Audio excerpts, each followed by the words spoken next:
ଏବେ କ'ଣ ଖବର ମିଳୁଛି ଯେ 2000 ଟଙ୍କିଆ ନୋଟ୍ ବନ୍ଦ ହେବାର ଅଛି। ତେଣୁକରି ଯେଉଁମାନଙ୍କ ପାଖେ 2000 ଟଙ୍କିଆ ନୋଟ୍ ରଖିଛନ୍ତି ଆପଣମାନେ ଜଲ୍ଦି ଜଲ୍ଦି ନେଇକରି ବ୍ୟାଙ୍କରେ ଡିପୋଜିଟ୍ କରିଦିଅନ୍ତୁ। ଜୟ ଜଗନ୍ନାଥ ଦର୍ଶକ ବନ୍ଧୁ, ଆଉ ଗୋଟେ ନୂଆ ଭିଡ଼ିଓକୁ ଆପଣମାନଙ୍କୁ ସ୍ୱାଗତ। ଆଉ ଗୋଟେ ଦିନ ଆଉ ଗୋଟେ ଭିଡ଼ିଓ। ଆଉ ଦର୍ଶକ ବନ୍ଧୁ, ସକାଳୁ ସକାଳୁ ମୁଁ ଉଠିକି ଶୋଇଥିଲି।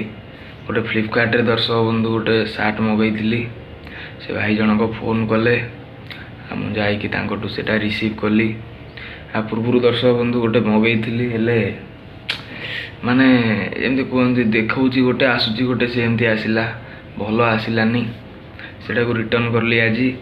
ତାପରେ ଆଉ ଗୋଟେ ମଗାଇଥିଲି ଦର୍ଶକ ବନ୍ଧୁ। ଚାଲନ୍ତୁ ମୁଁ ଆପଣମାନଙ୍କୁ ଦେଖାଉଛି। ଏଇଟା ମଗାଇଥିଲି, ଖୋଲିକିରି ଆପଣମାନଙ୍କୁ ଦେଖାଉଛି। କ୍ୟାମେରାକୁ ତ ରଖିବାକୁ ପଡ଼ିବ, ତ କେହି ନାହାନ୍ତି ଧରିବାକୁ କ୍ୟାମେରା। ଗୋଟେ ଜାଗାରେ କ୍ୟାମେରାକୁ ରଖିବାକୁ ପଡ଼ିବ। ଏବେ ଦର୍ଶକ ବନ୍ଧୁ ଦେଖାଉଛି ମୁଁ ଆପଣଙ୍କୁ ଗୋଟେ କେଉଁ ସାର୍ଟ ମଗାଇଥିଲି।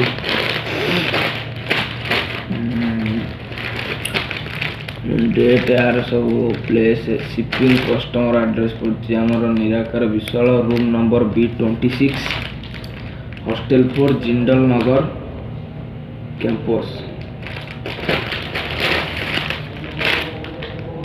ଏଇଟା ଗୋଟେ ବ୍ଲାକ୍ ଫର୍ମାଲ ସାର୍ଟ ଟାଇପ୍ର ଗୋଟେ ଦର୍ଶକ ମୁଁ ମଗାଇଥିଲି। ଆଉ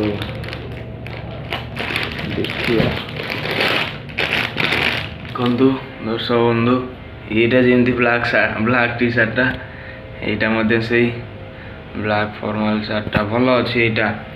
ଆଉ ପୂର୍ବରୁ ଦର୍ଶକ ବନ୍ଧୁ ଦେଖୁଥିଲି, ହେଲେ ଏଇଟା ଫର୍ମାଲ ଟାଇପ୍ର ଇଏ ଯେମିତି ମାନେ ଟିକେ ଡିଜାଇନ୍ ବାଲା ଅଛି। ଆଉ ହଉ ଯାହା ହେବ ଦେଖିବା। ଆଉ ଦର୍ଶକ ବନ୍ଧୁ, ଏବେ କ'ଣ ଖବର ମିଳୁଛି ଯେ 2000 ଟଙ୍କିଆ ନୋଟ୍ ବନ୍ଦ ହେବାର ଅଛି। ତେଣୁକରି ଯେଉଁମାନଙ୍କ ପାଖେ 2000 ଟଙ୍କିଆ ନୋଟ୍ ରଖିଛନ୍ତି ଆପଣମାନେ ଜଲ୍ଦି ଜଲ୍ଦି ନେଇକରି ବ୍ୟାଙ୍କରେ ଡିପୋଜିଟ୍ କରିଦିଅନ୍ତୁ। କେମିତି କ'ଣ କରି ଏକ୍ସଚେଞ୍ଜ ଅଫର୍ କରିକିରି ଆପଣଙ୍କ ମନିଟାକୁ ଆକାଉଣ୍ଟରେ ରଖିଦିଅନ୍ତୁ। କାହିଁକିନା ଆଉ 2000 ଟଙ୍କିଆ ନୋଟ୍ ଚଳି ନପାରେ, ଯାହା ଖବର ଆସୁଛି। ଆମେ ତ ରିଜର୍ଭ ବ୍ୟାଙ୍କରେ ଜବ୍ କରିନେ, ଯାହା ଆମେ ନ୍ୟୁଜ୍ରେ ଦେଖୁଛେ ସେଇଟା କହୁଛି ଆପଣଙ୍କୁ।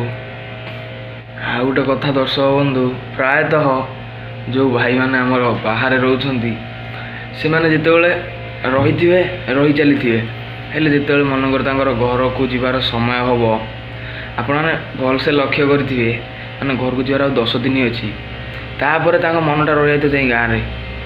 ହେଲେ ସେତେବେଳେ ସେମାନେ ଭାବୁଥିବେ, ଆବେ ଏତେ ଦିନ ତ ପଳେଇଲା, ଏ ଯେଉଁ 10 ଦିନ ଯାଉନି କ'ଣ ପାଇଁ, ମାନେ ଖାଲି ଦିନ ଗଣୁଥିବେ ନା। କଥା ଦର୍ଶକ ସେଠି, ସେ ଯେଉଁ 10 ଦିନ ଘରକୁ ଯିବାର ଥିବ, ଦେଖିବେ ସେ ଦିନ ଜମା ଯିବନି, ଦିନ ଠିକ୍ ଯାଉଥିବ, ମିଳିଲା ଆପଣଙ୍କ ମନଟା ରହିଗଲା ଗାଁରେ। ତାପରେ ଆପଣ ଖାଲି ଭାବୁଥିବେ, ସମୟ ଦେଖୁଥିବେ, ଆଜି କାହିଁ ଗୋଟେ ଦିନ ଗଲାନି, କାଲି। ହେଲେ ପୂର୍ବରୁ ଆପଣ ରହୁଥିଲେ, କିଛି ଦିନ ଗଣିବାର ନଥିଲା, ଡ୍ୟୁଟି କରୁଥିଲେ, ଗୋଟେ ଦିନ ଗଡ଼ି ଚାଲିଥିଲା। ଏବେ ବର୍ତ୍ତମାନ ଦିନ ଗଡ଼ି ଚାଲିଛି, ହେଲେ ଆପଣମାନେ ସେ ଗୋଟେ ଜିନିଷକୁ ଭାବୁଛନ୍ତି, ସେଥିପାଇଁ ସେ ଦିନ ଯାଉନାହିଁ ଆପଣଙ୍କ ପାଇଁ। ଆପଣମାନେ ଏମିତିକା ଅନୁଭବ କରିଥିବେ। ମୁଁ ମଧ୍ୟ ଦର୍ଶକ ବନ୍ଧୁ ସେଇଆ ମୋର ବର୍ତ୍ତମାନ ହେଉଛି।